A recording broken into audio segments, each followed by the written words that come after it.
Are you ready for pain? Are you ready for suffering? If the answer is yes, then you're ready. So I made a video last night asking why people feel the need to specify that they are queers for Palestine last night, because I was genuinely confused. And people reminded me that Israel supporters will throw around the myth that Arab people or Muslim people or Palestinians in particular, or H in particular, would unalive any trans person if they ever came across us, or like, you know, bullshit like that. And I guess, like, my question is, why are you guys even engaging with those people? Like, they are racist white supremacist trolls. Like, there's no debate to be had with them, first of all. Second of all, let's all remember that Israel learned all of its pinkwashing tactics from the United States. The United States also engages in hardcore pinkwashing. So I hope that we start acting accordingly. Thirdly, have you ever tried being a visibly trans person wearing a keffiyeh in public? 10 out of 10 would recommend. Hey, here's what we're not going to do. We're not going to come after queer people like myself who support Palestine and say things to us like, but Palestinian people don't like gay people, so why do you support them? I live in the great state of Missouri. It's not exactly a queer haven. I wouldn't be cool with my state getting carpet bombed because of the opinions of a group of people. All y'all who are just chummy with this idea of collective punishment really need a reality check. My humanity for an entire population of people, an entire ethnic group, doesn't go out of the window because of the opinions of a few. What's also not lost on me is that the majority of the people trying to use this argument in other people's comments are also people who don't want queer people to exist. So, you know, what's that saying? Check yourself before you wreck yourself. Trying to use my queerness in order to get your point across and trying to turn us against Palestinians is such faulty logic, and it's just offensive, and I feel like inherently homophobic. I don't know why people think that like queer people just don't exist in the Middle East. Like, just because there's some laws here and there and that there's discrimination, that doesn't mean that they don't exist. That's not how it works. Like, left-handed people existed before left-handedness was accepted. Like that. Also, Palestine doesn't, I don't understand this point, because Palestine doesn't have a government. Like, it doesn't, it's like how it's controlled by Israel. So if anyone is gonna be like killed, like what? The police are going to? Are there even police in Palestine? Like, that doesn't make sense. Like, it doesn't, because Palestine, as of right now, isn't a country. Well, it is a country, of course, but it's being occupied by Israel. So it's like, it doesn't make sense. Who is gonna kill me? Who's gonna kill me for being queer if I'm in Palestine? Who's gonna do it? The civilians? If you're talking about the individual civilians, I'm not gonna lie to you. I'm sure that there's always cases. But let me just say that when people are worrying if they have food and water for the day and if they are going to even survive, and they're worrying about the bare necessities, I don't think gay rights is what they're thinking about. Okay?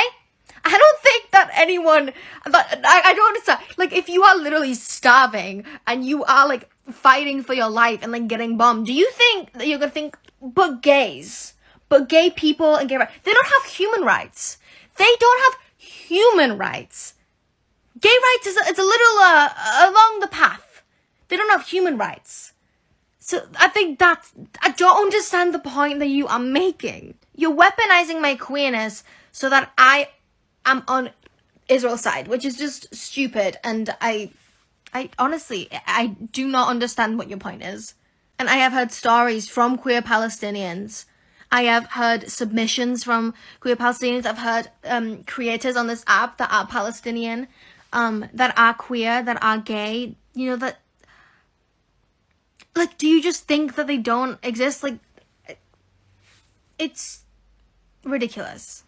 And how can something be illegal if they don't have, like, they don't have a government? Like, they don't have just like a normal government, so how would they make laws? Like, that doesn't, I don't understand how this would make any sense. Also, respectfully, you know what? I think they're worried about some other things right now. I don't think they have time for love right now. I'm so sorry. I don't think they have time to think about being gay. I think they have time to worry about whether they'll survive the next day. So, yeah, what the fuck are you talking about?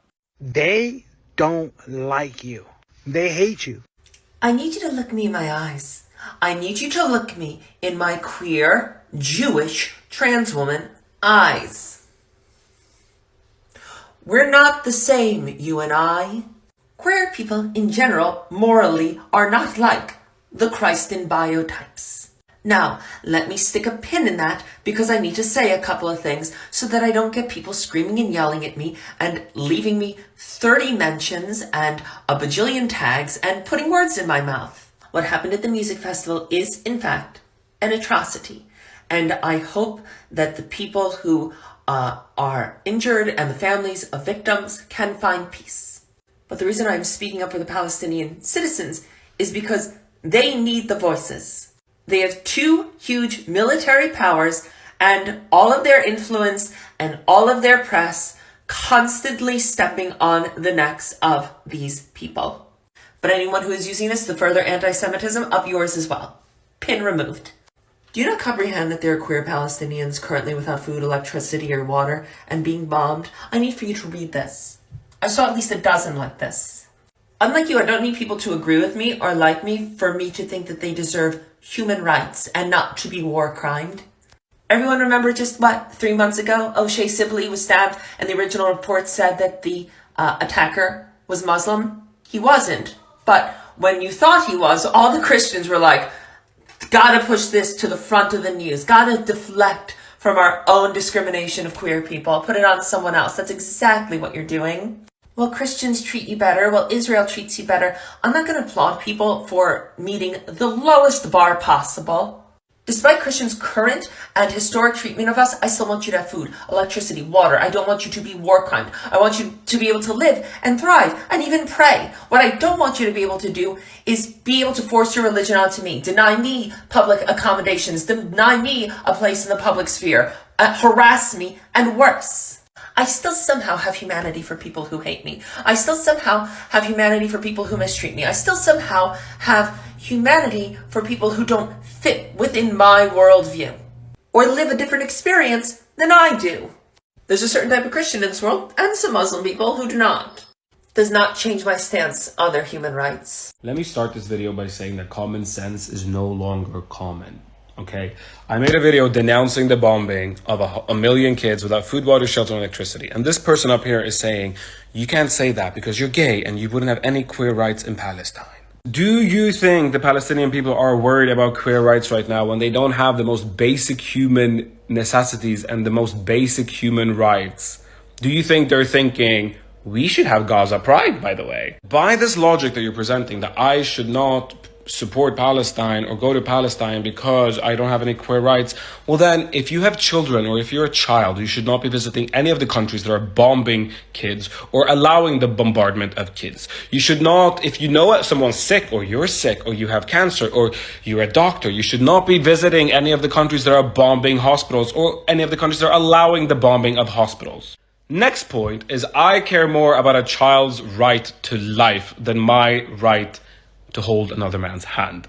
Now, you might not do that, but it's a complete sign of moral corrupt behavior if you truly believe in human rights only when they're self-serving to the identity that you have. Like, for example, would you be willing to stand with Palestine if they had Gaza Pride and you as a Westerner could come there and visit and you could do poppers and get raw dogged by strangers in alley and then go for 2-for-1 mojitos? Would you stand? Would you then all of a sudden be like, you know what? Stop bombing these kids. And this whole rhetoric, this whole argument that you're building up, I've seen it a lot in my comments, I've seen it a lot online, that queer people cannot stand for Palestine because we wouldn't have rights there. But this is all in like a way to dehumanize Palestinians, so we don't see them, we don't care about their struggle or anything that's happening to them, because it doesn't affect us.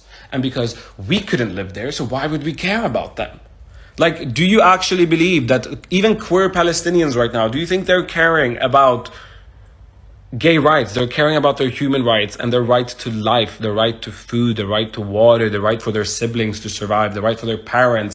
So it's really troubling to me that common sense is not common, especially now,